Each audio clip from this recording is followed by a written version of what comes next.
Hello and welcome to the latest video and podcast from Fantasy Football Scout as we look ahead to Fantasy Premier League Game Week 14. And we'll do this via the goals and assists imminent tables, which use the Fantasy Football Scout members area stats and try and predict future returns. We'll also look at the most sold players this week in a game of keep or sell. In addition, we will take any questions you have at the end of the stream. So have a think about those and post your questions at the end of the show for the live chat. And my name is Joe, and joining me to unearth some under the radar gems for today's tables is Tom Freeman, Fantasy Football Scout's deputy editor. Tom, welcome.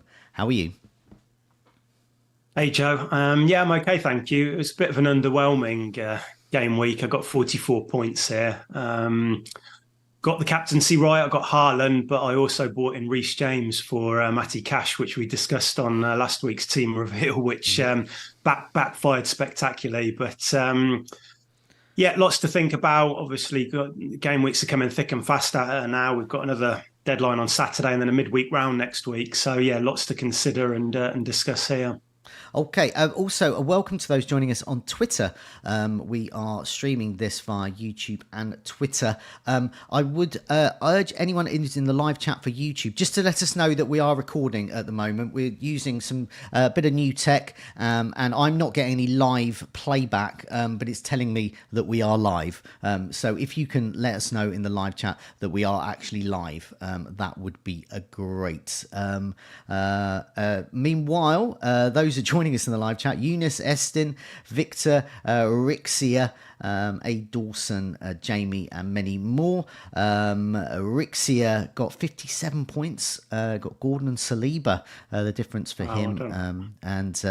Yeah, all good, working fine for me. Everyone's saying it's live. Thank you so much. Before we crack on with the tables that we've got, see how we did last week. Who is due a goal or assist next week, and also who should be kept or who should be sold. Tom, I understand that there was a Black Friday sort of Black Friday offer that's sort of ongoing. What's that about? Yeah, so the offer, which started on Black Friday, has been extended. So if you sign up as a member to Fantasy Football Scout now, you get a free gift from Good Team on Paper, who basically do a lot of sports football merchandise. Have a look on the website. There's some really nice gifts on there. If you all sign up as well now, it's a 7-day free trial. So you can try before you buy. You can cancel after that point and still get the free gift, I think, if you want to. Obviously, if you do sign up, you get access to all the Opta tables, which you see in our videos. You can build your own. Loads of good stuff there. You get all the articles unlocked as well. So yeah, going out, if you're thinking about being a member, there's still time to do it. And I think it's for about £3 something a month, but yeah, have a look on the website for the specific prices. Okay. And just a reminder to everyone, do press that like button. It really helps us out. And also do remember to subscribe. If you're on Twitter, do subscribe over on YouTube. If you're not subscribing already, do that. And also, if you're listening to the podcast version, well, I assume you're subscribing already, but if not, make sure you are, so you can keep up to date with our latest videos and podcasts. We've got lots of welcome those early birds joining us in the live chat from around the world, as per usual. Nairobi, Victor is from Nairobi, and William's Tropical Farm from Laos. That sounds like a great place to visit. Okay, let's see how we got on with last week's goals imminence table. Well, this was great.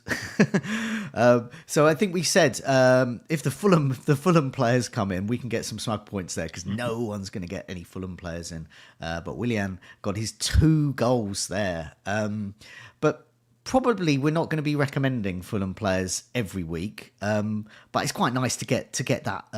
To get those 2 goals there, both penalties. I saw some speculation, particularly those who play in the Sky game, who got Leno in. He was quite popular with a lot of Sky managers, that Willian should have given Leno the penalty to take, as Bruno Fernandes did with Rashford, out of pity, a pity penalty for us new owners there. But yeah, Fulham with Liverpool up next, then Nottingham Forest, West Ham at home, pretty good. And then Newcastle, Burnley at home, and then Bournemouth. The next few fixtures are mixed, but pretty good when they're not facing one of those top teams. So, yeah, William. I mean, anyone going to get him in, do you think? Well, I wasn't expecting him to take the penalty. That was the first thing. This was Fulham's first penalty this season. Mitrovic was obviously previously on them, not very good at them, albeit, but he was the taker. So we were a bit unsure about it. I think Andres Pereira stepped up to take one before. So Willian to step up and score twice from them is a big deal. For as soon as you get a player under 6 million who's on penalties, it suddenly elevates them up a bit, doesn't it? Like Cole Palmer, Morgan Gibbs-White, those kind of players. So now he's on penalty. That's more interesting. He's on some set pieces too. I don't think anybody's probably going to go there because I think they've got Liverpool and they've got Newcastle away in the next 4. So two really tough matches for them. But all it would take is in the new year or a double game week or a good run of fixtures for Fulham. And Willian now is suddenly the player we're all going to be kind of speculating about and probably looking to bring in because he's a good price. Yep. Yeah, definitely some good fixtures. I mean, the game week 15, Nottingham Forest at home, and then West Ham at home. Game week 16. That's quite nice. Okay. A little run there. Yeah. And William does figure in a lot of these tables during the year, and the assists Imminent as well. Yeah, he's always creating. Yeah. So, good differential there. Darwin Núñez is next. He blanked for us. I guess it was a tough fixture, game week 13, but plays Fulham at home, then Sheffield United away, then Crystal Palace away, and Manchester United at home in the next 4. Darwin Núñez, I can't quite afford to get to him and move to a sort of a 3-4-3, but many people can, and I think they will profit in the next few game weeks, don't you? Yeah. I think if I wanted to bring Darwin in, and it's probably similar to you, Joe, for those of us in a 3-5-2, you probably need to sell Son and downgrade him and then upgrade your third striker. Yeah. I'm not quite there with that move, but I think some people will be. And look, the fixtures are, you've got Fulham and Sheffield United after that. So these are great fixtures for Darwin. His importance was kind of, we've spoken about it a bit this year about him slowly becoming first choice after a difficult first season. And I think the fact he was straight in that lineup at the Etihad on Saturday confirmed that for us if we didn't know it already. He's a key part of that team. He actually had a couple of chances at City as well, didn't he? Just couldn't quite convert them and show enough composure. But really, really nice option for the next run. Yeah, definitely. It's a move. I mean, I could do, I guess, but I don't think I can quite get there. I think I'm about something like 0.3 short, but it could be because it would involve moving from a 3-5-2 to a 3-4-3, which I think would be would that be involved dropping Son and somebody like Umbomo for you and then going up from your 4.5 Archer, I presume. Yeah, but I can't actually quite do that because of price changes, but other people will be able to. They will have money in the bank. But I don't know, time will tell whether 3-4-3 with the 3 good strikers up front will be better than 3-5-2. Zaniolo is next for Villa. Once again, we're going to gloss over him because he's sort of sharing game time as well. And we saw Matty Cash starting on the wing. Not very successfully. With hilarious consequences. Don't know if we'll be seeing that again in a hurry. No, I removed Matty Cash and I was a bit worried when I saw the team sheet and saw him on the right wing against. Yeah. And I saw Spurs team sheet with no defenders and I thought, okay, I'm going to come a cropper here. But it didn't happen. I'm glad I've got I bought him. I took him out, for Reece James. So I was thinking, this is FPL. You bring James in -3. Cash suddenly goes advanced on the wing, and I thought, oh god. I was covering the match thinking this is going to be bad, but it turned. I mean, we were surprised that Cash was at right wing because Tielemans had been playing so well, especially against Fulham, and it kind of second half when he switched it round, we functioned a lot better. We offered more threats. So it was a surprise to see Cash there. And I don't think that we'll see that in the foreseeable again, because it just didn't work. No, that's good for me. Same. But I got Gabriel in, so I went completely boring and safe and just bet that Brentford wouldn't score. Best defence in the league. There's nothing wrong with backing them. So I feel okay with that. Alexander Arnold. If for those that do remove Son, they will find themselves with a bit of extra money. Alexander Arnold, as we mentioned with Darwin Núñez, fixtures obviously the same. Game week 14 plays Fulham at home, then Sheffield United, Crystal Palace, Manchester United. Good fixtures. Next 4. and he scored. I don't anticipate many more goals, but I do anticipate assists or at least goal involvement somewhere. Yeah. I think he is a good. I think he now could be Alexander Arnold time if you want to downgrade maybe. a midfielder. I mean, we said last week, we said that Alexander Arnold's goal threat is limited to free kicks, and then he pops up in the box from open play and scores at City. Yeah. But he had he was up against Doku, wasn't he, at the weekend, and he found it quite hard to create in that type of match. But next games, he's going to see a lot more of the ball in better areas. I still think he's a bit expensive for what he offers, but if you want a differential defender, there's nobody better really out there in terms of, he could get a big haul at any moment.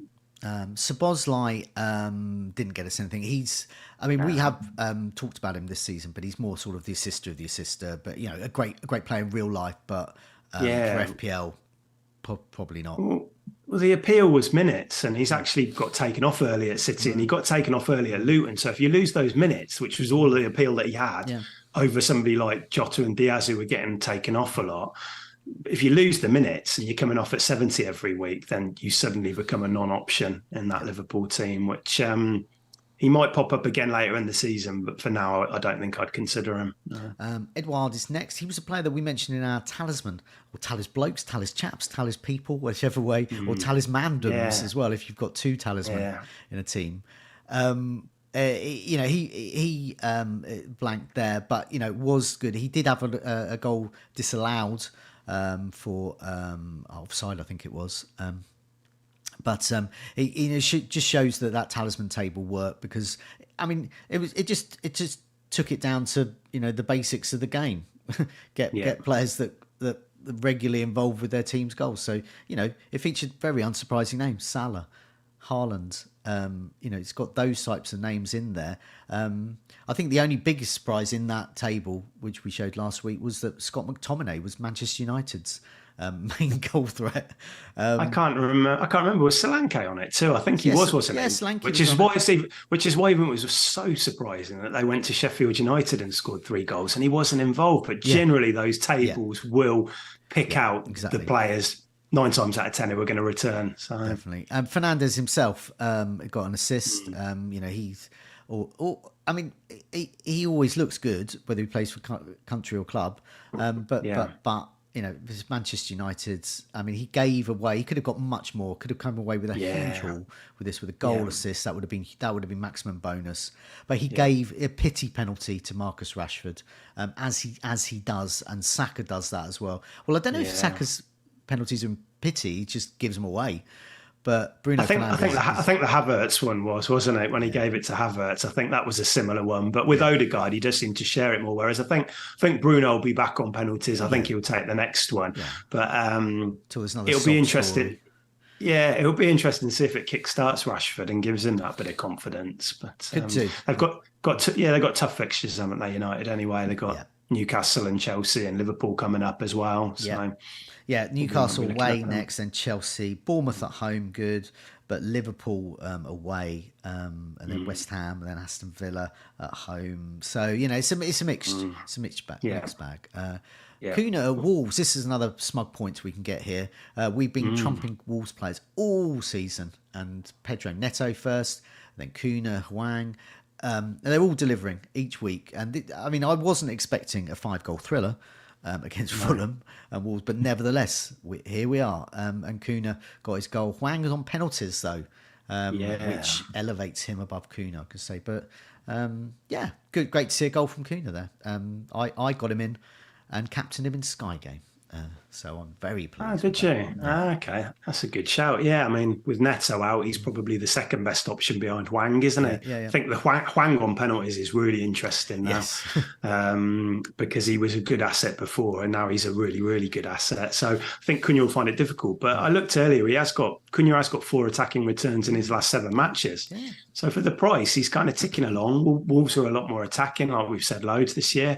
Get Arsenal out of the way, and then they've got Burnley and Forest at home. So if you did get Hwang in, or I did see somebody actually on our forums who had got Cunha in, And you're going to hold on to him now, aren't you? Because you might get a couple more returns in the next 3 or 4 fixtures. Well, indeed. I mean, he's got Arsenal away, Burnley, and then Nottingham Forest. So the Arsenal away, that's tough. And then Gameweek 15 got Burnley at home, Nottingham Forest at home, West Ham away, then Chelsea, Brentford in Gameweek 19, and Everton at home in Gameweek 20. So it's a nice mixture of games there, and you can certainly bench them if you brought in the likes of Hwang or Kuna.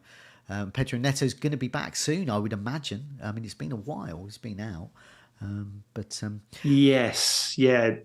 O'Neill spoke about it in the presser on Friday, didn't he? And he said, "Look, he wasn't ready for this week, but I think he's getting closer. So maybe for the Burnley game, that'd be a good game for him to come back into." Okay, and final name, it didn't deliver. Alvarez. A lot of people will be ditching him. He will feature on our keep and sell table at the end there. So we'll sort of mention him at the end. Whether if you own him, you keep him or sell him, or indeed buy him.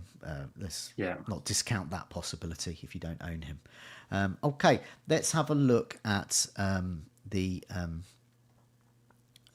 assists imminent. See how we did there. So not as well as the goals imminent table. Alexander Arnold's still there with his goal. We mentioned him. Luca Dean didn't deliver. Who I've managed to switch him to Fulham. Sorry about that, Luca Dean. I should say Aston Villa there. We know it. We know who he plays for. Yeah, he should have got the assist though for Watkins. Well, he got the assist for Watkins' disallowed goal, so he's close. So ignore all the team names on this fault on this. Do you know what I'm going to do? I hadn't even noticed that. I looked at this table and I flagged up the Salah non-assist, and I didn't even notice the teams. So I'm just gonna just go like that. There we go. Because I remember who's done scored and stuff. It offended me that I got there so wrong and hadn't checked that before we came on. Anyway, Luca Dean blanked. Alexander Arnold, he got us the assist, got us the goal. Martinelli, however, now he's in your team. I imagine you might be looking to get rid of him, but nevertheless. I mean, you've got Wolves at home next, then Luton away. And you've got Brighton's defence in Game Week 17 as well. I mean, these are good fixtures for Arsenal. They're good fixtures, but after you've sat through 4 blanks in a row against teams like Sheffield United and Burnley, and I think when there's a player like Umbomo who you need to bring into your team this week, I think he's the obvious guy to drop out. But I said it last week, it wouldn't surprise me if you take him out and he goes on a bit of a run, but... midfield spaces are a real premium at the moment, aren't they? And you kind of have to. I don't know if you can hold anybody for 4 blanks in a row, given the appealing options that are there. Goodmanson's next for Burnley. We can't persuade anyone to get a Burnley midfielder in. Hughes at Palace, no. I think we're going to move over him. Nori. Now, he was a player I was going to bring in. I went for Gabriel in the end because I went ultra dullard. And I thought Nori was a bit too exciting for me. And it was really the 4 yellows that put me off. Nevertheless, unlucky those owners that did get him because it was a thriller. He could have come away with an assist given that the way that match went. But he was off injured. I mean, what's the latest with Nori? They didn't give an update after the match because the post-match interviews were dominated with VAR and Gary O'Neill pretty frustrated about what he sees as a collection of bad errors and decisions against Wolves. So we didn't actually get an update on Aït-Nouri. So we'll need to wait till Friday's presser for that. So find out a bit more then. Salah is there. Sorry, Salah is there. I was just reading some comments in the live chat. Don't worry, B. Salah is there. He did assist. Now he's been bobbing away on the assist imminent table quite a lot. It's good that he did get the assist, but it's really been goals there. But nevertheless, it's goal involvement, and that is why Salah is most weeks a great captaincy shout. And I'm sure that's something we will discuss in our team reveal video because. I mean, or we can discuss it a tiny bit here. I mean, Salah v Haaland, those that own both, they both got good fixtures. Haaland against that Spurs high line and lack of defence. Salah against Fulham at home. I mean, this is a real... I mean, I don't know which way to go. I mean, at the moment, I'm on Salah, but both are good options, aren't they? Absolutely. You see, I'm on Haaland at the moment, having watched Spurs in the last few games, especially against Villa. I mean, it's just that it's just that approach that they have. They're going to attack regardless. They're not going to go to City and sit in, and that's going to create space. And you look at the back four, I think they'll bring Eric Dier in next week. They can't play with two fullbacks because it will get bullied. But I think if they play, you look at players like Eric Dier and Ben Davies, and are they going to be able to cope with Haaland? And it's extremely unlikely, isn't it? So I'm on Haaland at the moment. Okay, Pereira next to Fulham. I don't think many people are going to go there with all the other midfield options that we have. Jota as well came off injured by the looks of it against Liverpool. Once again, is going to be under the threat of rotation. And Alvarez, we've already mentioned, and we're going to mention, I think, in the keep or sell section towards the end. Just a note to Victor in the live chat, the assist imminent table is not clear. Yes, I am aware of that. I neglected to change the team names that all the players play for, and it was so widely wrong. I think it's better just for me to just crop that out. That's why it's not so clear. This is what happened last week anyway. This is the previous bit. So let's have a look at the latest. This is ahead of game week 14, goals imminent. So, as usual, last 4 game weeks, they had to have a minimum of 9 shots over the last 4 game weeks and a maximum of 1 goal. So once they have scored more than 1 goal, they're off the table in a good way. If they stay on the table, but their underlying stats are still good, they stay on the table. But if their underlying stats drop off, they drop off the table in a bad way. Okay, so game week 14, we mentioned him already, Darwin Núñez. He's still there. Not only is he still there, he's top of this table. So in a lot of metrics, he's good. So he's had 6 big chances. He's missed 5 of them, but he's had a goal. So he's getting loads and loads of big chances. He's missing a lot, but he's going to score with some of them, and he indeed has. Shots on target 10, 21 shots, so he can't stop shooting at goal. 14 of those have been from close range, 10 on target. I mean, these are pretty good stats here. He's expected to have scored, getting on for 2 more goals than he has, so he should have scored about 3 over this period. So it's just what we were mentioning, really. He's a great asset, 7.6. I think he's just out of reach for me, and it would involve a switch to a 3-4-3, but I mean, there's not much more we can add, really. He's a great asset. Liverpool have great fixtures. Fulham up next. Get him in if you can. Yeah, if you are and you're really keen on him, just monitor what happens on Thursday. I think Liverpool play Lask in the Europa League, and if Darwin did start that match, you might have a little bit of doubt that Gakpo comes in at the weekend. I don't think that'll happen. I think Gakpo will start in Europe and Darwin will start at the weekend. But just if you are going to bring him in, maybe just see what happens in that match first. Okay. Brian Mbomo, he now costs 7 million. So 0.5 million more. He's had similar to Darwin Núñez, lots of chances, fluffed a lot, but he's gonna score for a lot as well. So he's had 5 big chances, 4 of those missed. He has scored. Just 4 shots on target and 13 shots. So, but not as prolific as Darwin Núñez, but shots inside the box is 9. So virtually all of his shots have been at close range. He should have. His XG delta means that he should have scored at least 1 more goal than the one he already has in the last 4 game weeks. Looking at the fixtures, he's got Luton up next at home, then Brighton's defence. I always say Brighton's defence. It's not the fact that he's playing Brighton. He's playing Brighton's defence, which is going to be without Lewis Dunk, who's banned for the next 2 games. And then he's got Sheffield United away, and then Aston Villa's High Line. So that they also come with a sort of an added description in game week 17. Then a blank, and then Wolves, and then Crystal Palace. I mean, he's a top target for me, and I imagine many other people who don't own him with those fixtures. Those who already have him and got him for 6.5 million can feel quite smug. He's a good player to have for the next few fixtures, isn't he? Yeah, I think he's probably the top midfield target, isn't he? Out of that kind of tier of player, the mid-price midfielders. I mean, I know a lot of content creators are kind of plugging him at the moment, and people might get a bit frustrated with that, but he's genuinely there because he's a really good option. His stats have been brilliant all season. he's the main man there. Wizards actually dropped off quite a bit recently, and it's in Bomo who they're looking to. He's got so many routes to points. He's got set pieces. He's got penalties. Luton, I actually think set pieces will be really important against Luton, because Luton haven't been defending them very well recently. So I think that it wouldn't surprise me if he got an assist as well at the weekend as maybe a goal. So then you're talking big haul. Fixtures are brilliant. And it just feels like a bit of a no-brainer this week. I like to be a bit more creative with my transfers sometimes, but sometimes you've just got to say, this is the player to get in. Yeah, he's a good player in form with a good set of fixtures. There we go. Yeah. That's what FPL is all about. Alvarez is next. We have mentioned him. We will mention him again in the keep and sell section, but it's worth noting his stats, which may give a hint which word I put in the keep or sell. Big chances, 0. So he hasn't missed any goals, 0. Just 2 shots on target out of 9 shots, just 4 inside the box. So, that's not good. He should have scored half a goal, they think, in this period. I say they, that's the whoever they are who come up with these expected stats.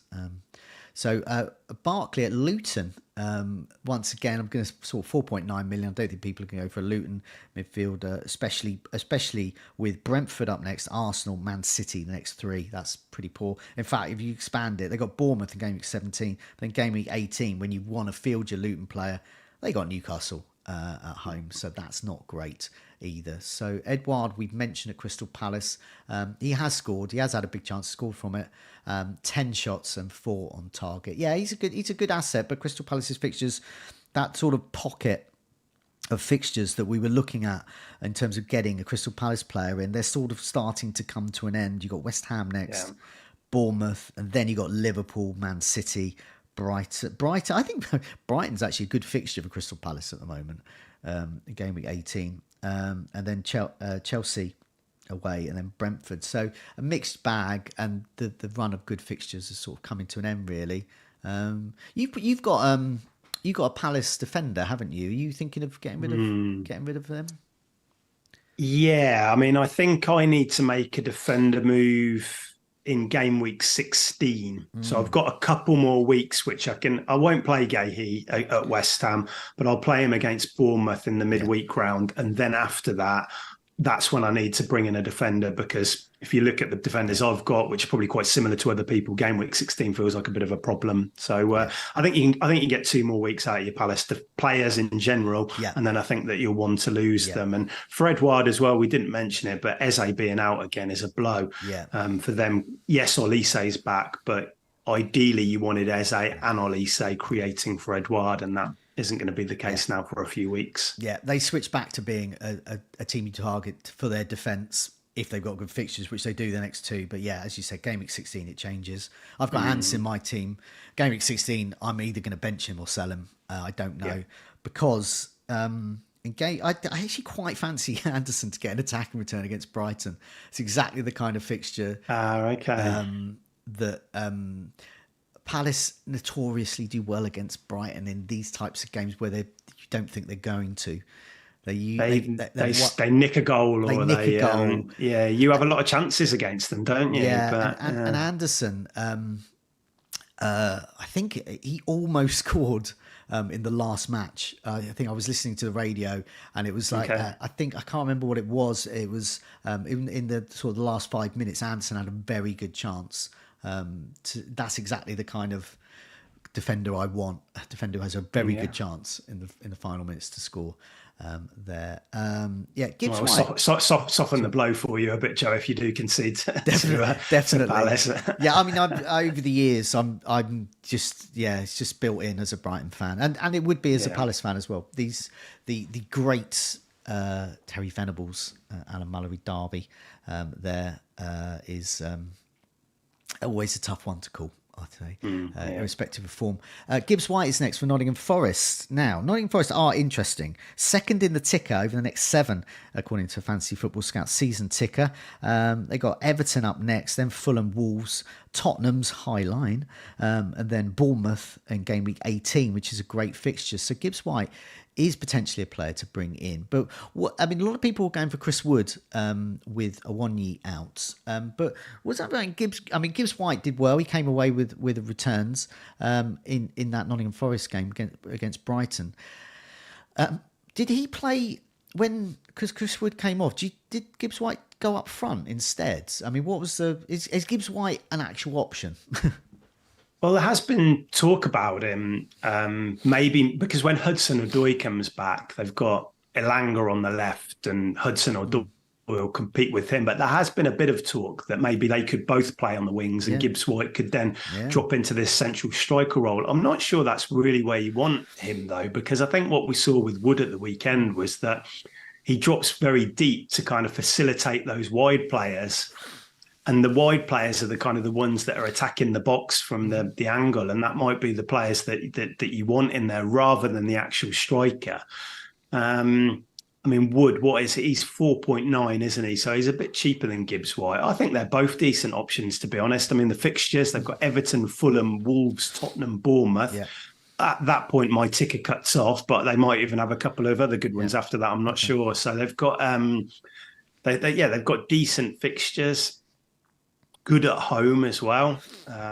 Although I didn't see the game, but my understanding is Brighton did play pretty well in that match, didn't they? Joe, you did. But at least Forest did show a threat going forward. It doesn't really matter if we own these players. It's a bit like Son at the moment. I don't really care if Spurs are losing as long as that player is getting chances and goals. Yeah, definitely. I mean, it was pretty tricky. I mean, I think I mentioned last week, Brighton and Nottingham Forest. Nottingham Forest have got the better of Brighton in the last few fixtures.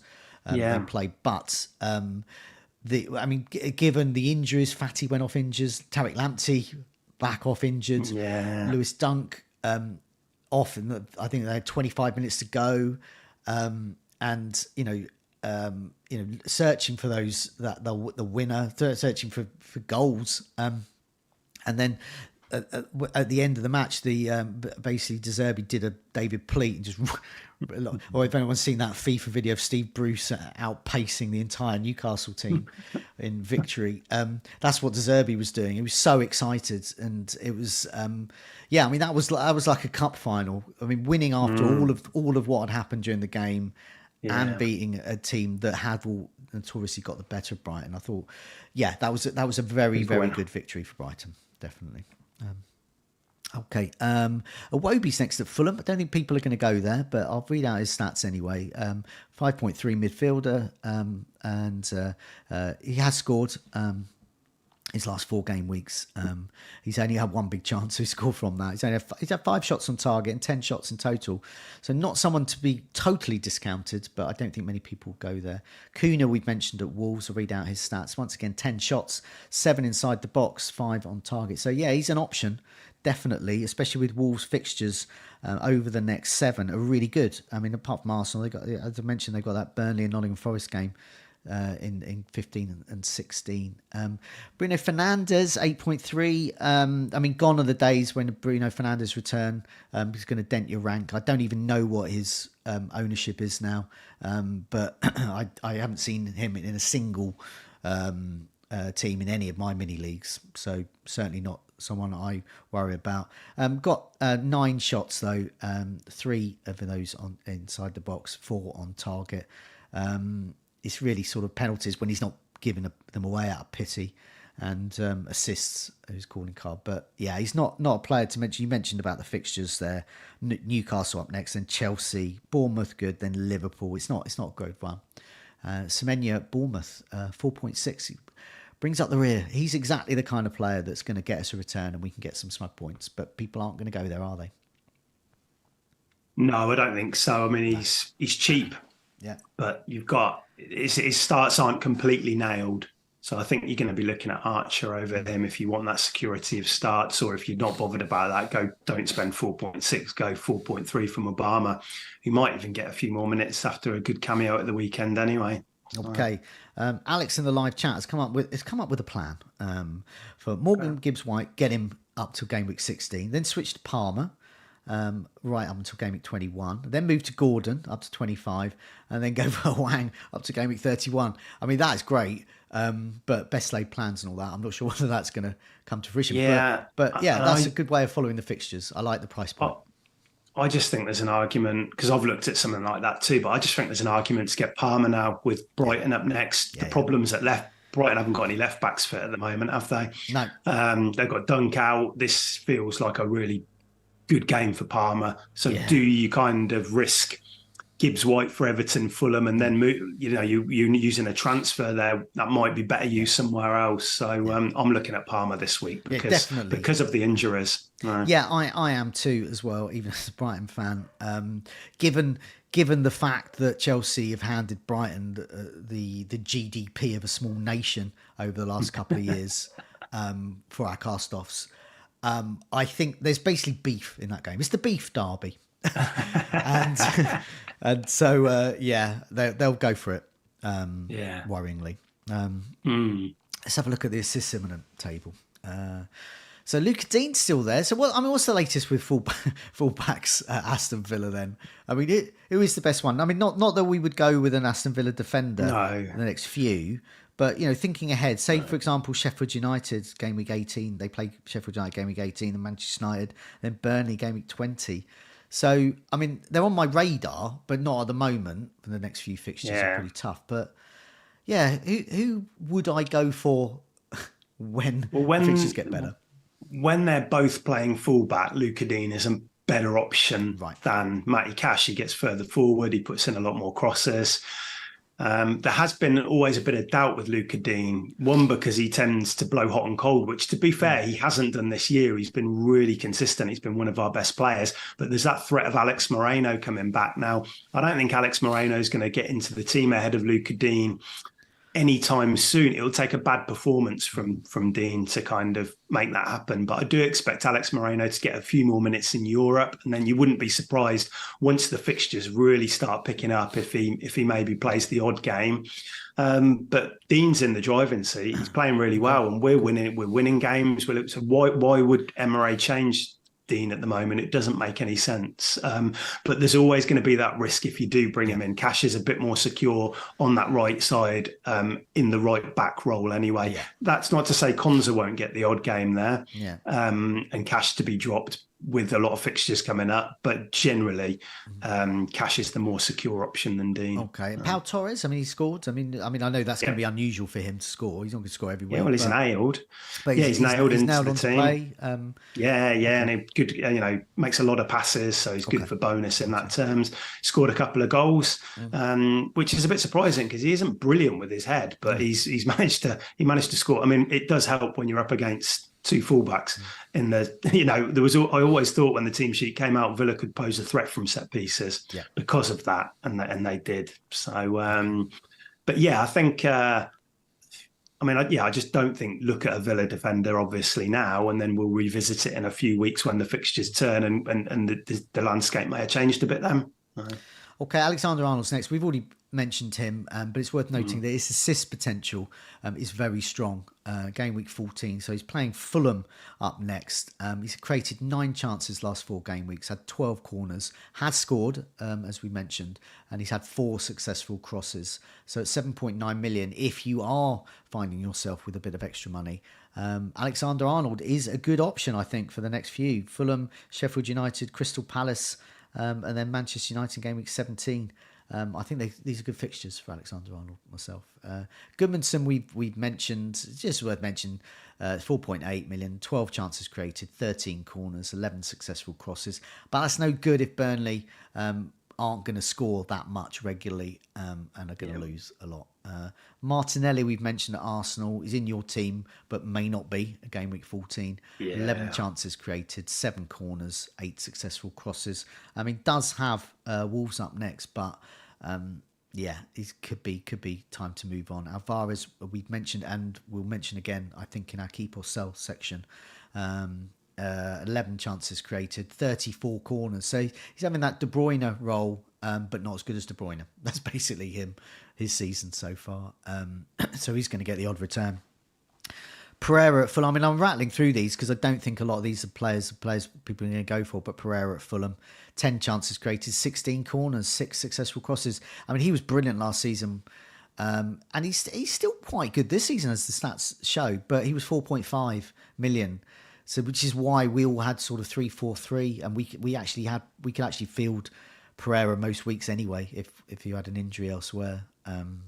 But he's 5.3. I think he must have started at 5.5, I guess. Yeah, it's a shame he isn't on penalties because Yeah. if he would have got, which I did think he might be, Yeah. that might have made you think a little bit. But now, given that Willian's there and is probably a better player as well, it is a better player as well. Everybody's going to go there if you do want a Fulham player. Next up is Palmer, a player that you mentioned could do well against Brighton up next. Then he's got Manchester United, and then this great run starts. But I mean, arguably, the great run starts now. Brighton's defence, Manchester United are not in great shape. And then he's got Everton, Sheffield United, Wolves, Crystal Palace, Luton up to Gameweek 20. Gameweek 18, crucially, he's away at Wolves, so that's a good fixture. But yeah, 7 chances created, 6 corners, 2 goals, and an assist. Obviously, there's goals, penalties, and then a successful cross. So he's not crossing a lot, but he's certainly getting the chances. I think you're right. I think he's a player to bring in if you don't have more. Yeah, I mean, it was part of the reason why I brought in Reece James a bit earlier than early because of that right-hand side. And we knew that with this Stupinan out, Lamptey was a doubt before the weekend and got injured anyway. I think Igor Julio didn't make it either. So there's problems down that left-hand side. And that's why I thought, let's go early on Reece James, we'll get him in for that fixture. And it's just gutting now because he's got -3 in the first week he comes in and then he can't even play this fixture. But you've just got to hope that, he'll play Man United in midweek after at least, and he probably would have missed that game had he played against Brighton.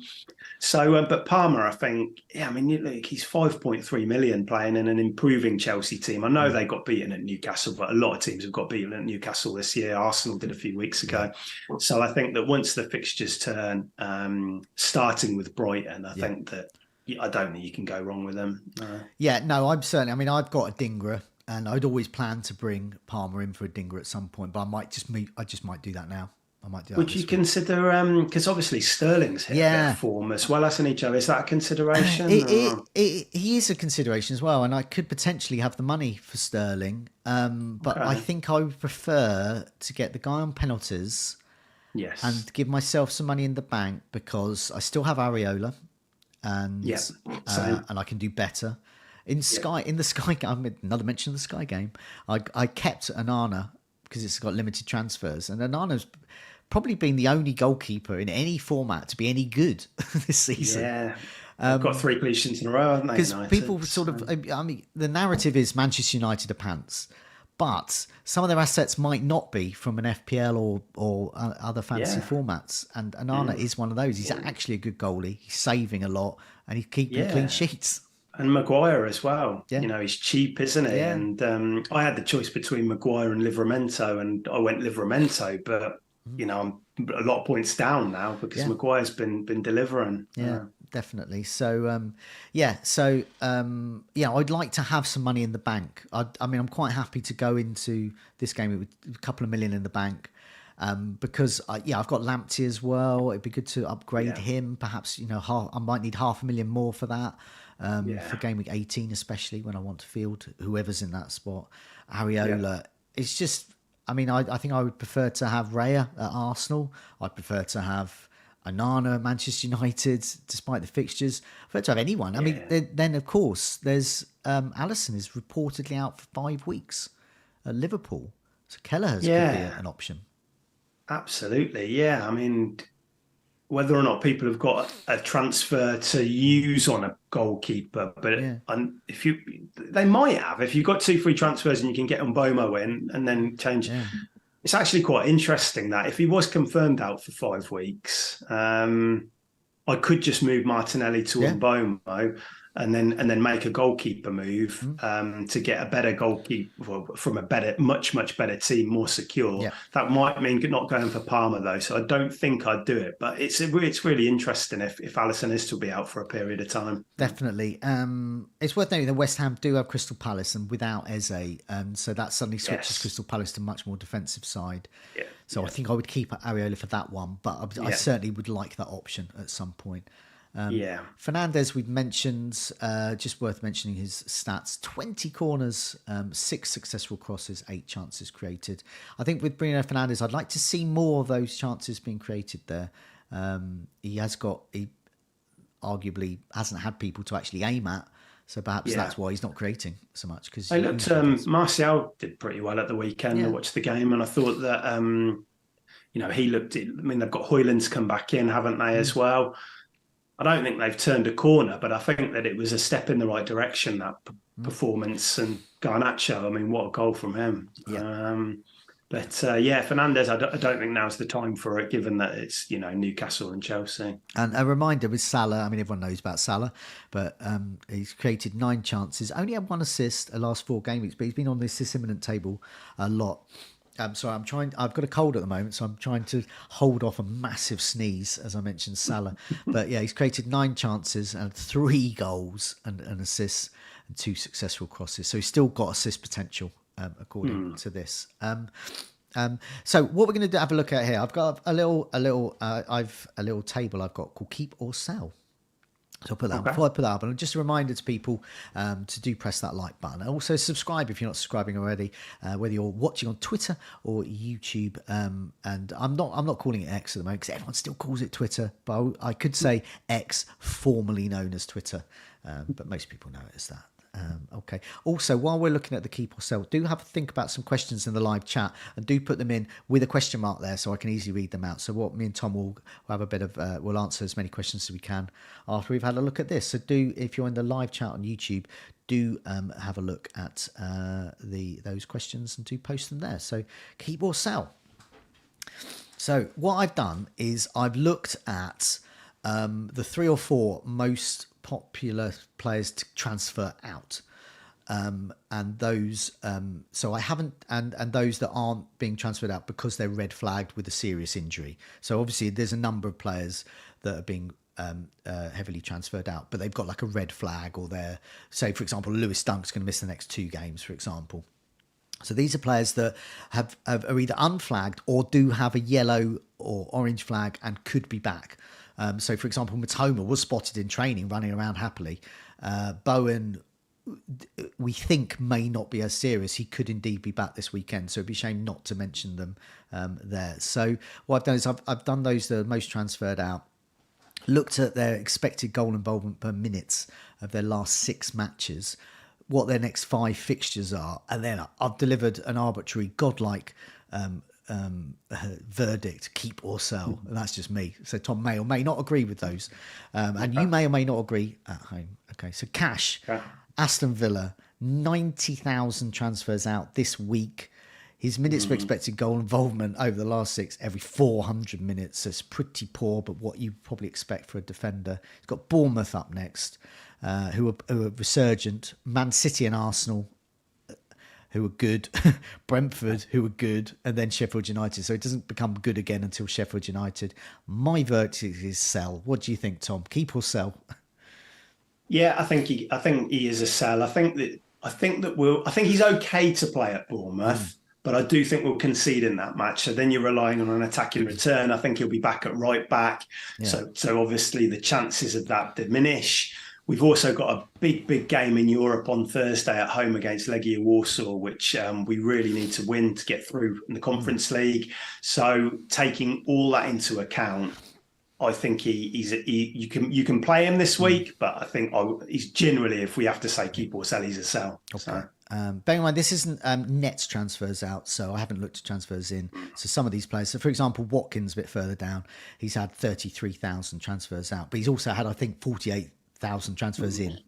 But this, so just looking at transfers out here, and Trippier is next. I'm quite surprised that 41,000 people have seen enough, because his minutes per expected goal involvement, non-penalties, every 251 minutes over his last 6, which is getting on for like doubly as good as Matty Cash. My verdict is a keep. He's got Manchester United next, then Everton, Tottenham, Fulham and Luton. I think there's a good mixture of clean sheets and attacking return potential for Trippier there. He's a keep for me if you own him. Yeah. I also think he could be one getting in if you've got a bit of spare cash. Yeah. It's something I might even consider myself. But yeah, a keep or sell for Trippier. I'd agree with you, Joe. He's a keep, I think. He was unlucky not to return against Chelsea, hit the bar, created a really good chance which wasn't converted. Fixtures from Gameweek 17 are really good for Newcastle. Yeah. So unless you really need that money to plug into like your midfield or attack, then I'd try and keep hold of him. So Okay, Anderson is next to Crystal Palace. 39,984 players have had enough this week. But his minutes per expected goal involvement, non-penalty, last 6 is every 376 minutes. Obviously not a lot, but he could get you the odd return. Next fixtures, though, this is why I think he's a sell long term, but he's a keep at the moment. So he's a sort of keep then sell. Because he's got West Ham up next, then Bournemouth. Then it gets tricky with Liverpool, Man City. I don't expect any returns there. Then Brighton I quite like as a fixture. So for me, he's probably going to be a keep and a bench. But he's a definite sell, I would imagine, for others who need that money and want to move on. yeah. Again, for that Liverpool fixture, I can't see any many returns there. No, because he's a bit more expensive than somebody like Gahey, isn't he? So it depends what type. I mean, they started at the same price. It depends how much you bought him for. I do worry a bit with Doucouré being out with Palace. He's quite a key cog in that team. Yeah. I think they'll concede at West Ham. I think Bournemouth are looking better in attack. I'll have to play Gahey that week, so I think that's fine to play him. But generally, the most you can see out of that 5-game run is 1 clean sheet tops, I think.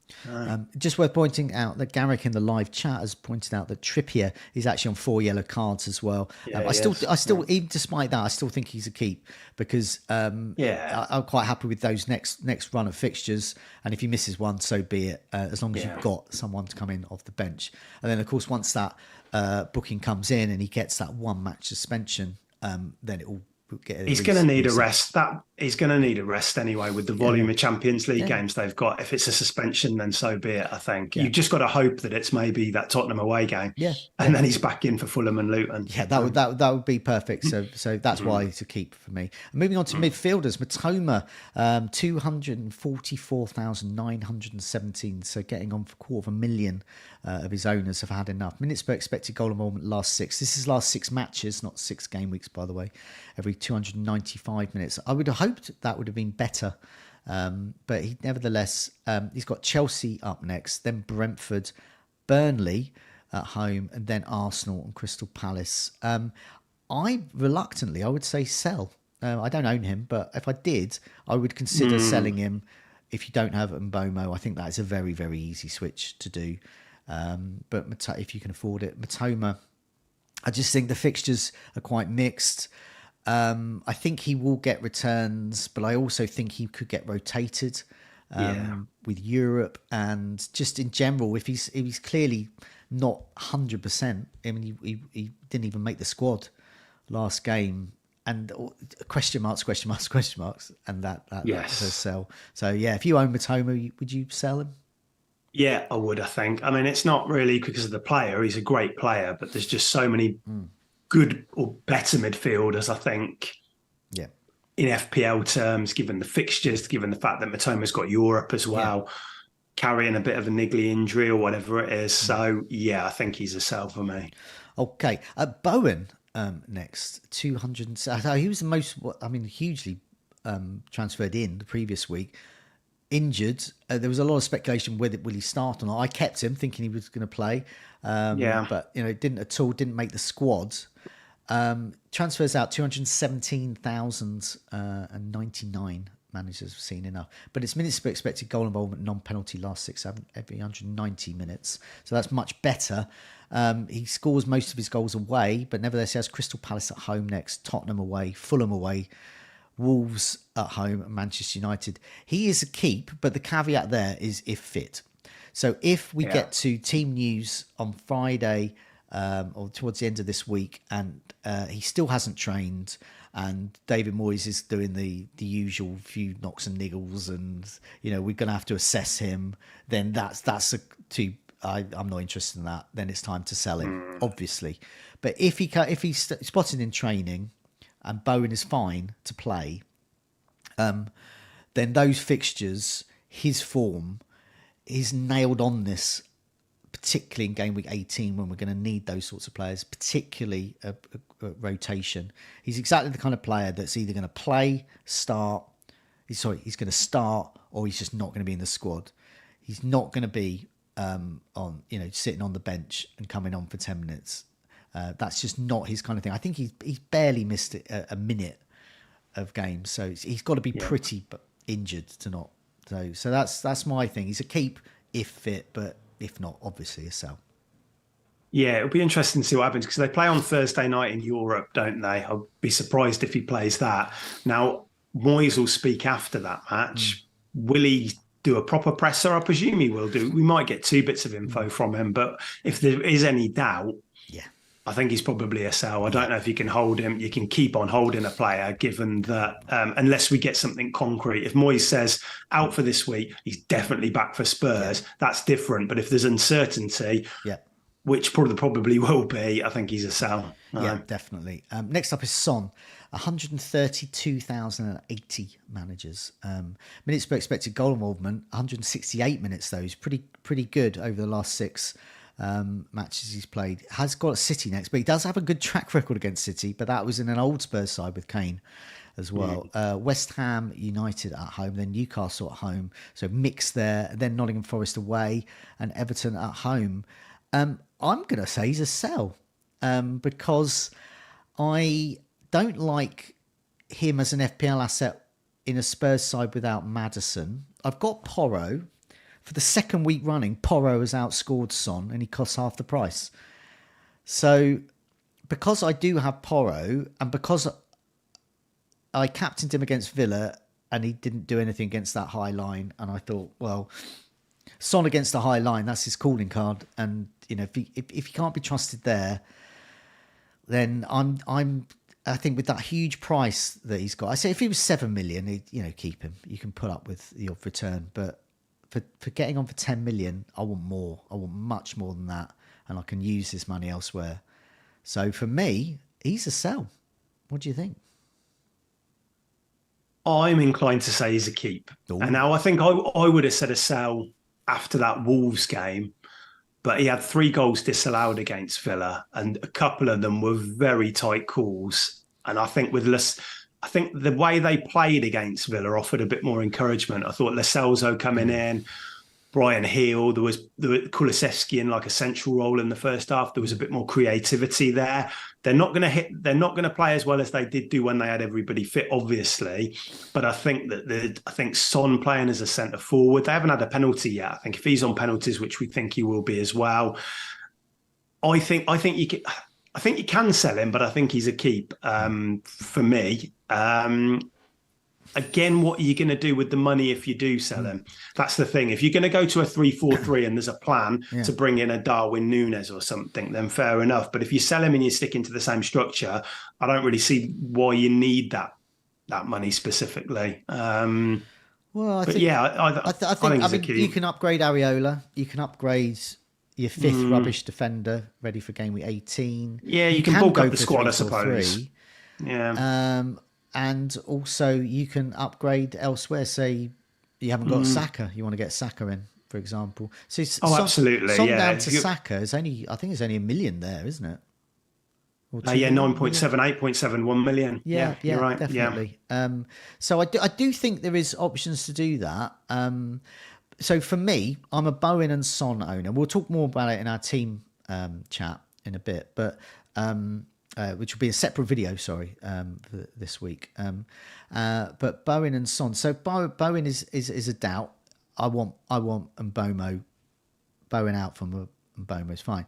But if Bowen is fit and fine with those fixtures, the fact he is the talisman for the side, in a straight, irrespective of price or whatever, in a straight shootout, Bowen wins for me over Son. Looking at the fixtures, looking at the current form, the attacking form. So that's the decision I would come to. I prefer Mbomo over Son. But yeah, so it's going to be other people are going to come. Maybe not those 2 players that I specifically got. Oh, people are obviously selling him. I mean, there's a reason. People are thinking, well, look, he's almost 10 million. I'm not going to captain him anytime soon, given the fixtures, which is another factor. Let's bulk up the squad instead and spread that cash around a bit more. I'm not quite there with that yet because I do think, he's had 3 blanks in a row, but he's had 4 disallowed goals in that time. forget he got a goal disallowed against Chelsea. Had one or two of those gone in and he'd timed that run fractionally better, then we probably wouldn't be having this conversation. because It's quite fine margins, isn't it? He could easily have got a hat trick, and then I'd be Yeah. thinking, Yeah. but I still think at the moment. But the fact is, he didn't get a hat trick. He got caught offside. And the Maddison point that you made, Joe, is absolutely key. Spurs aren't going to create as much. Lo Celso is better than what they had at Molineux because he's more creative, but he ain't Maddison. No. So there is that factor as well. Yeah. So that's going to be controversial. I'm expecting a lot of opinion about that. Yeah. In the below the line chat after the videos come out. Diaby at Villa, I think he's a sell. 47,000 have also thought that. Minutes per expected goal involvement per non-penalty last 169 minutes. So very similar to Son. Got Bournemouth up next, and it's these fixtures really why I think sell. So he's got Bournemouth up next. That's good. But then you've got Man City and Arsenal, Brentford, and then Sheffield United. That's a good fixture there. So ideally you'd probably want to bench some of your Villa assets, some of your cheaper ones. But Diaby, obviously playable, but I think there's better. I think there's better midfielders. So is it a sell for you? Yeah, I think so. I think you want to monitor that game against Warsaw on Thursday, because if he gets 75 minutes, that over that, I know he got taken off at halftime at Spurs, but if he plays 75 in that, you would think his minutes might be managed a bit on Sunday. I think he'll start. He's a statement signing for us. I don't think Emery is just going to suddenly say Leon Bailey's going to play instead of him, but I do think that, he came off at halftime and Bailey made an impact, didn't he? Tillemans is playing well. There's suddenly a bit more competition in there now with players pushing for a start. And you look at players like Mbomo, you look at players like Palmer and the fixtures that they've got. I think Diaby, because a lot of people are going to hold Watkins through this run, you definitely don't need double Villa attack for City, Arsenal, Brentford. So I think he is a sell. But if you do own him, you've got other fires to put out. You could play him at Bournemouth. Just don't be surprised if maybe it gets to 65, 70 minutes and he's taken off. Yeah. Moving on to strikers, Alvarez. We have mentioned many times, but now we can say, would we sell him or keep him? But transfers out, 107,310 managers have had enough. Minutes per expected goal involvement, non-penalty last 6 every 191 minutes. That's less than Son and Diaby, who we've just mentioned there. He's got Tottenham up next, Aston Villa, Luton, Crystal Palace, then a blank. So a real mixture there, and particularly a blank there. Most people who've got Haaland will want to keep him. Most people who've got Mbomo will want to keep him. If you've got Alvarez, he's got a blank coming up. Will you want to keep him? I think, given that he's doing the De Bruyne role, but FPL terms not as good for us, I think he would be a sell. I think if you can afford to go up to Darwin Núñez, I think that would be a very easy move. Presuming you got 3-4-3, for example. Would you? Yeah, I think I'd agree with that. I mean, again, with Alvarez, it never surprised. He could play Tottenham and have a really, could have a big game against them, and do. Alvarez in that team has always got a chance of returning, especially against, Tottenham and Villa. You could see through one of his through balls getting an assist in those kind of games. But I think generally when you take into account that blank, you look at players like Darwin Núñez. I still think Solanke is a good buy, even after that blank against Sheffield United. You've got Watkins, you've got Haaland. There's a bit of competition up front. So I think he's okay to sell, Yeah, and Nketiah's at Arsenal. I've said sell here, just mainly because he's just got the minutes. I have nothing against him. I think he's a great asset. And, he, as proved this season, he's got a hat-trick in him. Minutes per expected goal involvement, non-penalty. Last 6 matches he's played, every 215 minutes. 57,605 managers have seen enough, though. Fixtures are good. Wolves, Luton, Villa, Brighton, Liverpool. Liverpool's tough, obviously. But, he's a sell, really, because Jesus is back. That's as simple as that. He's just not getting the minutes. So, Watkins was a player I was considering selling. But you were saying, he's going to play. He's going to tick on. Doesn't matter about the fixtures. He's just going to tick along. But minutes per expected goal involvement, non-penalty last 6, 98 minutes. So pretty much a goal involvement per game. And this is exactly what he's doing. If he's not scoring, he's assisting. Came away with 5 points only because he got a booking, and so that took him out of the bonus. But without that booking, he would have got bonus in that Spurs match. He's got Bournemouth up next, and then Man City and Arsenal. They're tricky, but then Brentford, and then Sheffield United, crucial in Game Week 18. When it could be Game Week 18, he's a captaincy shout. He's a firm keep for me now because I'm going to want him back, and I'm not going to want to bench him, and I think he can get a return against anyone. So I hate saying it, but he feels like he might be a season keeper. I mean, it's difficult to say with a player like that because you don't know what's going to happen with double game weeks and things. But he's that kind of player who is just consistently. You're not going to captain really Watkins very often. Maybe in game week 18, but usually you're not going to captain him. So, but he's just ticking along. He'll get an assist even when he has a bad game week. He tends to get 5 points or whatever. And he could have got a brace against Spurs. He had the goal ruled out as well. Man City and Arsenal, it doesn't get any tougher, does it? But they're both at home, and we've been really good at home. And it wouldn't surprise me if we score in those games. So there's a chance of if he could get one attack and return across those 2 games, I think you'd be like, yeah, that's good, because then he's in your team, ready for Brentford and Sheffield United, and he's got Burnley a couple of weeks after that. So he's just that kind of perfect player that you can just keep in your team, not worry about it, nailed on. Team is built around him. Emery knows how to get the best out of his strikers. So definitely wouldn't be selling Watkins. It's funny you mentioned sort of season keeper, because I was thinking earlier about over the years an outfield player that I've kept all season, and the first name that came to mind was simply Darren Bent at Sunderland. And I'm not saying they're the same type of player, but they are in a way that they are a prolific striker for a team that I guess is not one of the top 2. You're not going. I mean, Villa are very good. They could be top 6 by the end of the season, but they're not sort of going to win it. And Sunderland were battling relegation, but they had Darren Bent, and the whole team was going for it. And I just kept him because he was just ticking along. If he didn't score, he would assist, and he would just go on. And he had penalties as well. But so it's that sort of mid-price 7-8 million striker is exactly the kind of player that I do end up keeping. You can move around other positions, but when there isn't loads of strike. I mean, Darwin Núñez won't be for everybody, will he? Because there is that. Yes, we think he's first choice, but there is a bit of a minute. You're never quite sure when that team sheet's coming out, and that you just don't get that with Watkins. Just don't worry about it. If he's fit, he's going to play. Villa are looking better this year. We're probably a top 6 side, something this year. We're doing all right. So absolutely. Yeah, the narrative. The worst case scenario with Watkins is that Duran comes on at the 80th minute. Yeah, it's just not going to be any problems. So 80 minutes at least. Amazing. Yeah, Diaby might drop out one game. Mm-hmm. I just don't see it with Watkins, to be honest. He's so fit. Even when we're playing 3 times a week, I think that he'll start. So. Okay. Just before we answer some of your questions there's an offer, isn't there, for fantasy football merchandise that people can get. What's that about, Tom? Yeah, so Scout have just launched a new merch store, which is www.fantasyfootballmerch.co.uk. And to tie in with the Black Friday deal, there's 25% off now.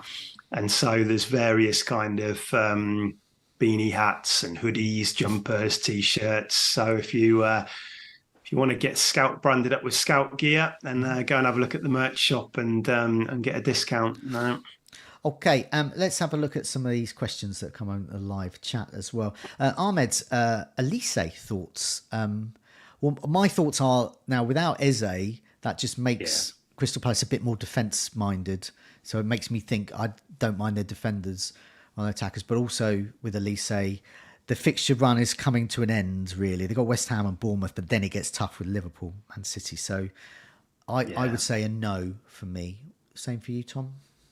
Yeah, I was saying, go for Eze, I think 2 weeks, but so you've got a 4-game run of decent games. I think they played Everton at home, and then it was Luton, and they've got the 2 games still to come. Now I think it feels very short term. Do you really want to be going into with Elise for a Liverpool, Man City for those 2 games? Probably not. Brighton after's good, but I just think there's better options than Elise at the moment. No. That predicament I was talking about earlier that I've got in my team to get Bumo in, I've got to remove potentially a good midfielder, Yeah. Son or Bowen. Lennox has a similar issue. His one's even tougher than mine. So he's got Okay. Gordon and Palmer and Salah and Son and Saka, but he God. wants some Bomo. Which one? So he sort of said, yeah, I mean, he sort of said Gordon or Palmer, but Palmer's you're going to want, and Gordon's really good for Newcastle. Yeah, it's tough. Really tough. I'd tell Gordon personally because I do think you want them. But look, Gordon is he's playing really well. They've got a lot of big Champions League games coming up. Yeah. I don't think you have to. It sounds crazy selling a player who's just coming off the back of 13 points. But if you really want Mbomo, that's the one player out of those 5 that I would probably sacrifice. Very, very reluctantly, I would agree. But I would say the second one I would remove would be Son, not Palmer. Of course. Yeah. So I think his choice there, and this is a tough one to go away with, I've got a similar, is Gordon or Son. One of them has got to go. But for some, Son is non-negotiable. But I'm not as attached to him as I was to Darren Bent many years ago at Sunderland. Yeah. I suppose if you sold the Son and then you got 2 million, 2.7 or however much you paid for him, it probably isn't 2.7, but 2.5. If you've then got another area team where you think that's really going to help me, that becomes more of a consideration because it's not just that move in isolation. It's not like Son v Mbomo. It's what you do with that money as well. And that might balance it out. Yeah. So, and especially for someone like me who's got Porro, I'm in a Spurs game, when you look at live FPL and how much ranking you go up and down, if Porro's got a return, as he's outscored Son the last 2. He looks so dangerous, Porro. Yeah. Both of the fullbacks against Villa caused us so many problems. So I think Porro, a lot of people sold him, didn't they, after the Van der Ven and the Romero suspension. I was going to, but it was the Maddison injury. And it was suddenly thought, well, hang on a minute. Assist potential. Yeah. Well, that's how he got the assist at the weekend, wasn't it? Exactly. From the corner. And exactly the week before. So he's 2 weeks have gone 2 assists. So I think people are looking to be bringing him in soon. So, I do think people say who is the best Spurs assets again. It's not Son, it's Porro at the moment. Mark asks, is Tsimikas a good replacement for Cash? Yeah, I think so. He's got Fulham up next, Sheffield United, Crystal Palace.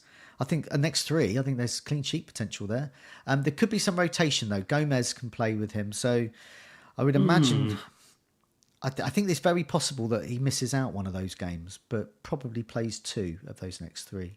What do you think? I think the fact he played at City is really positive. Yeah. So he's played the last 2 games, but will he play? I think even Klopp said when Robertson got injured, he said, look, Tsimikas can't play every game, and I don't think he will.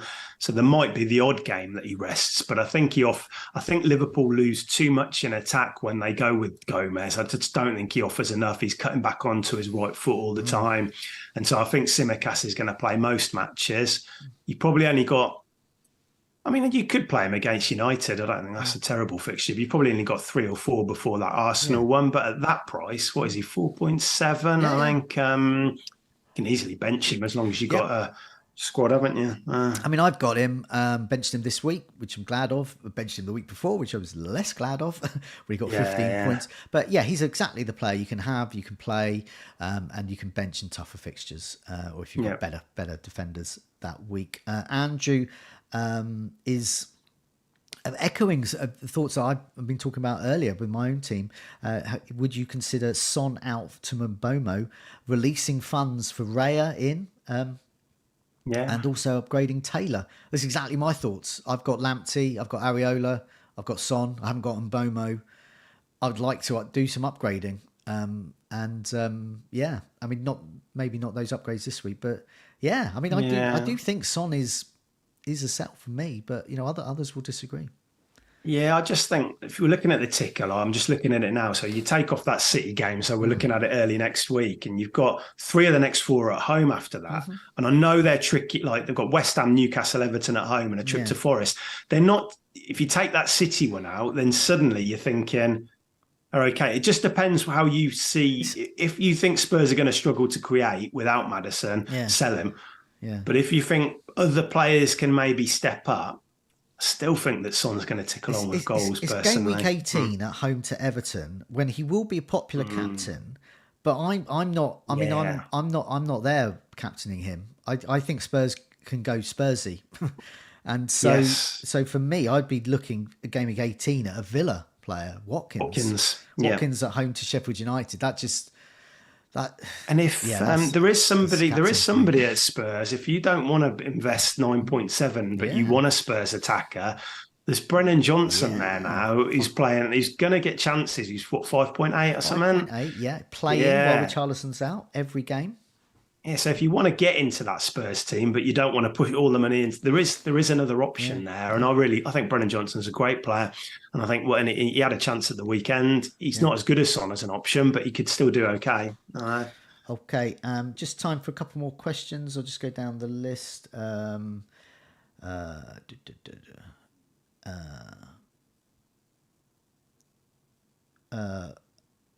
Paul Kit asks, Ezeta and Bomo, yes. One's not playing for 3 to 4 weeks and one's great. So that's about the easiest move you're going to make. I wish I had that move to make.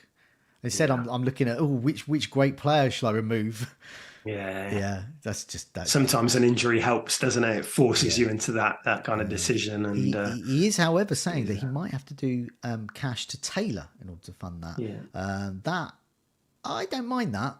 I mean, but as long as you never play Taylor. well, maybe try and get Lascelles at 4.1 if you haven't got a Newcastle defender. He might already have him. Yeah. And is Palmer still a good buy? Yes, we covered that extensively. He's a definite good buy. Definitely Gaming 16. But I would, both of us think we should get him now. Jaeger upgrade from Areola to a 4.9 million keeper, or upgrade from Archer to a 5.3 million striker. Okay. I don't think Archer. I think if you've got a 5-man midfield, I don't think upgrading Archer's a necessity. I think you can even bench him at Game Week 18. Yeah, and there's probably only up to 5.3. There's probably only Wood, which you consider, I think. Yeah, and if you've got a tiny bit more, Pedro at Brighton, but you've still got the minutes risk. I'd do the goalie move. I would prioritise the goalie move, and that's exactly what I'm thinking of. I mean, Sanchez at Chelsea, Raya at Arsenal. These are great value, nailed on defenders, goalkeepers for great teams. And Areola's got one clean sheet all season. I mean, that's against Sheffield United. Yeah, so I mean, it's bad. Yeah, I mean, he hasn't even got like one match to save himself in my team. He's a player I want rid of because he's just useless. Yeah. As an FPL. Yeah, I mean, you look at the fixtures. They've got Palace, so they've got Fulham and Wolves coming up. But the way they're playing, you can't predict any clean sheets there. So if you can move up to somebody like David Raya, who admittedly has got Arsenal have got some tough fixtures coming up as well, but Arsenal are a brilliant defence. I don't think many people, certainly at the start last week, thought they would keep a clean sheet at Brentford, and they did. And they went out and played well there. Rode their luck a little bit at times, but generally they were very good. And just finally, Dennis asked Stock, Aitken or Waterman. And then even says, and then his next comment is, sorry, wrong chat. I want to know, my question to Dennis is, what was the other chat? Was it a sort of 80s pop machine chat and somehow he's watching FPL chat and got them mixed up? My answer would always be Waterman because I don't know much about Stock or Aitken. I can't add that too much to that. I mean, I know some of the hits they were responsible, but the breakdown in terms of who did what, I'm not too sure.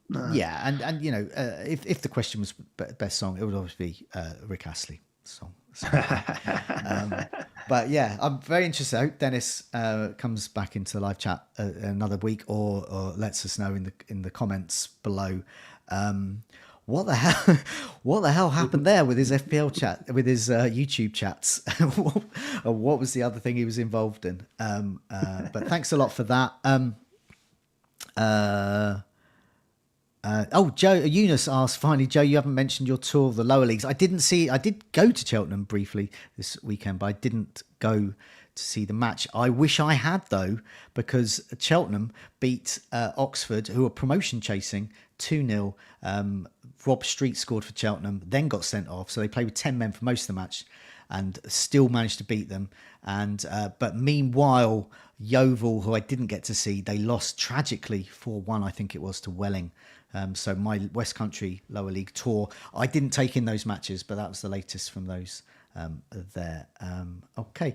Good stuff.